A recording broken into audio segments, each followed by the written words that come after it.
Century ago in New York City, this landmark album from Miles Davis is lauded by critics as the most influential in jazz. It's still the best-selling record of its genre. Quadruple platinum to date, it sells around 5,000 copies a week.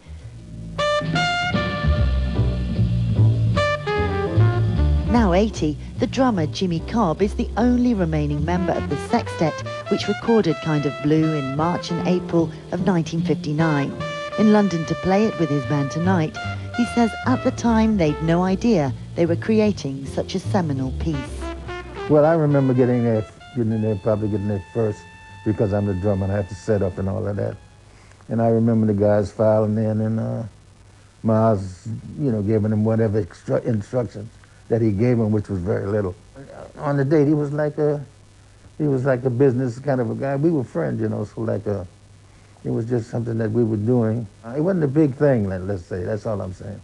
It wasn't a thing that you would say like, okay, well, 50 years later, this is going to be really big.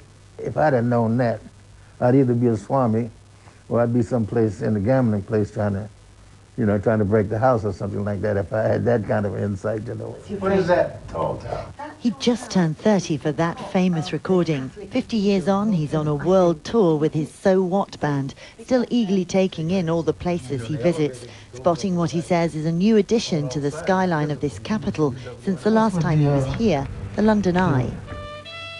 Born in Washington, D.C. in 1929, he started out playing with Dinah Washington, the Queen of the Blues, and he mixed with all the greats.